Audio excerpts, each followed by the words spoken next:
oleh Polres Kota Tangerang ya dibebaskan. Karena alasan ada penangguhan penahanan dan ada yang menjamin.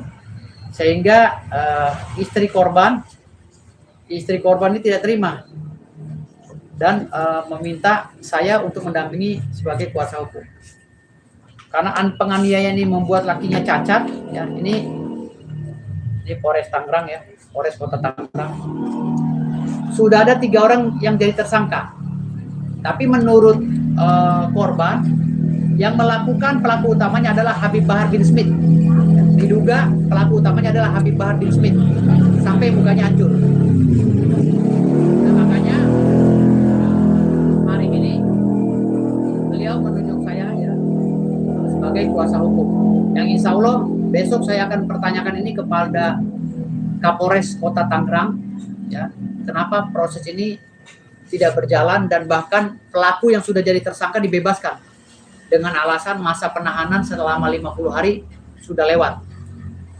Orang sudah jadi tersangka, P21-nya tidak jalan, tetapi pelakunya dibebaskan, ya, tanpa diproses. Nah ini yang membuat saya itu merasa miris ya dalam penegakan hukum di Indonesia ini. Saya sebagai kuasa hukum, kantor saya ditunjuk oleh korban ya, Ibu Fitri dan suami. Ini kenapa tidak berjalan? Bahkan si tersangka ini dibebaskan satu persatu oleh Polres Kota Tangerang. Makanya saya akan datangi Polres Kota Tangerang, saya akan ajukan surat permohonan perlindungan hukum agar mereka diamankan semua segera.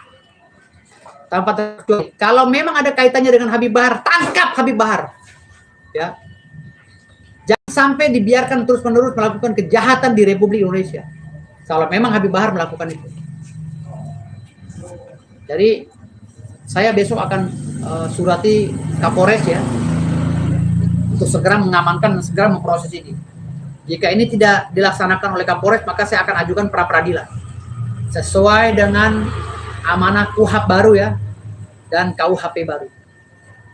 Itu saja. Jadi jangan sampai terus-menerus dilakukan kegiatan ini ya. Bahkan saya mau buka posko ya, siapa saja korban Habib Bahar lapor ke saya, ke kantor hukum saya. Siapa saja korbannya, lapor ke kantor hukum saya.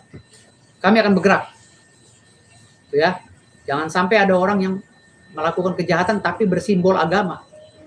Saya sebagai umat Islam merasa coreng juga nantinya ke depan. Walaupun saya tidak membawa agama. Ini oknum, ya. Gitu.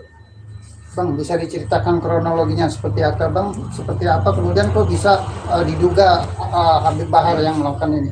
Waktu itu kan beliau ini kan memang ngefans sama Habib Bahar. Ngefans banget gitu kan, sampai beliau ikut kemana-mana pengajian apa, ngefans lah. Akhirnya dia masuk ke pengajian tuh, dia itu mau salaman tapi kedorong atau apalah sama yang lainnya, sehingga terkesan seperti mau ngerangkul atau menjelakai Habib Bahar karena kan rame orang. Menurut ceritanya seperti itu. Jadi ditangkap, langsung dibawa ke kamar, dipukulin, disiksa, disundut, dihajar, mukanya sampai pecah. Jadi tanpa diberi kesempatan untuk membela diri, dihabisi terus. Akhirnya beliau pernah dibela juga oleh salah satu ormas Islam, ya, sebagai kuasa hukumnya LBH ormas Islam juga. Cuman beliau berpikir kalau pakai ormas Islam takutnya berbenturan Islam sama Islam, nanti dipolitisir. Makanya beliau mencari kuasa hukum yang netral. Gitu. Jadi beliau nggak mau lagi masuk ranah itu. Beliau murni memperjuangkan kasusnya, ya, tanpa harus dipolitisir. Gitu. Setelah kejadian ada yang ini nggak, Bang? Ada yang melihat atau membelanya dia gitu? Nggak ada, bahkan dipukuli nggak ada. Bahkan dia sebelum melaporkan itu dia dilaporkan juga. Katanya membuat gaduh di situ. Akhirnya kan nggak berjalan laporannya. Dilaporkan oleh rombongannya Habib Bahar bin Smith. Akhirnya laporannya nggak berjalan, malah laporan dia yang berjalan. Karena murni penganiayaan dan percobaan pembunuhan berencana. Pasalnya 365 sekarang ini, junto pasal 170. Nanti saya lihat lagi analisanya seperti apa. Dan saya koordinasi dengan Polres Kota Tangerang. Dia sendiri cuma fans ya? Enggak kenal Tadinya langsung. fans berat, dia fans banget sama Habib Bahar. Tidak kenal langsung gitu. Dia nggak kenal langsung. Dia ngefans dimanapun Habib Bahar ceramah, dia bilang dia pergi. nggak ada niat untuk mencelakai Habib Bahar. Dia bilang, saya mencelakai gimana, orang masanya Habib Bahar banyak begitu katanya. Masa Habib Bahar penuh, masa dia celakai, berani gitu. Konyol kata dia. Nah, dia hanya seorang penjual gado-gado. Jadi ini dia nggak punya duit. Tadi dia bilang, Pak Firdaus, saya duit dari mana untuk bela orang? Gratis, saya bilang. Bila perlu kalau ibu nggak punya ongkos, saya ngongkosin. Bapak nggak punya ongkos, saya membiayai. Gratis. Karena saya udah komitmen untuk Tangerang Raya, orang gratis, orang susah, orang termarginalkan minta kuasa hukum di kantor hukum saya. Saya akan dampingi gratis. Asal orang susah ya, orang susah dan orang termarginalkan. Bang, menurut cerita korban kan seperti yang tadi Abang sampaikan. Iya. Tapi dari penjelasan Abang tadi bahwa polisi pun mengeluarkan 3 tersangka, ya kan? Ya dengan alasan penangguhan. Dengan alasan penangguhan. Dari versi polisi seperti apa sih Bang? Dari penjelasan mereka sehingga bisa dikeluarkan. Saya belum investigasi karena saya baru terima kuasa hari ini. Saya belum investigasi terlalu dalam ya. Tapi menurut keterangan dari klien saya, katanya polisi itu sudah melepaskan itu dengan alasan ada yang menjamin penangguhan penahanannya. Kok penangguhan penahanan ancaman hukuman di atas 5 tahun bisa 10 tahun kok penangguhan penahanan gitu. Ini yang saya mau korek dari Polres Kota Tangerang besok. Kejadiannya udah berapa lama Bang? Kejadiannya Dari itu laporan ke Abang. kejadian itu sudah 2-3 bulan lalu ya. Ini kejadiannya nggak berjalan sekitar ini laporan polisinya bulan 10 2025. Bulan 10 2025 sekarang udah bulan 2, 3 bulan kurang. Gitu. Jadi 3 bulan kurang ini bukannya P21 malah dibebaskan para pelaku, kan lucu. Sekarang kondisinya seperti apa, Bang? Kondisi masih luka, masih dalam pengobatan tahap dan dia trauma berat.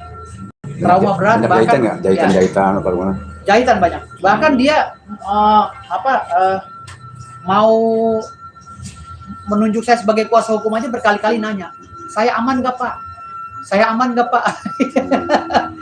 "Saya aman nggak sekeluarga?" gitu. Ya aman lah sih bilang. Negara Indonesia ini kan negara hukum. Aman aja. Apakah yang menjamin itu artinya kemungkinan Pak Habib menjamin itu juga?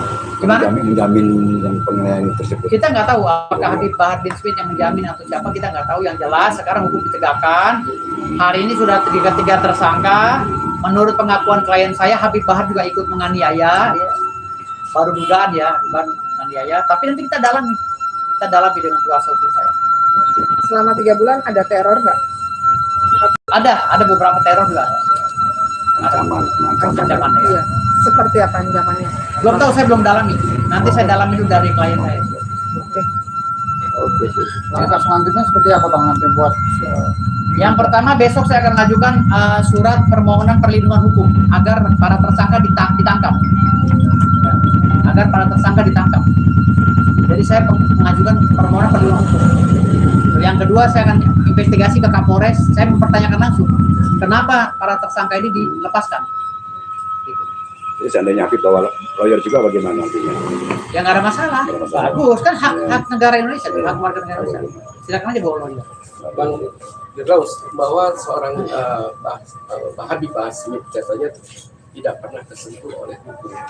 Artinya begini, dalam tanda kutip bahwa ini manusia sakti.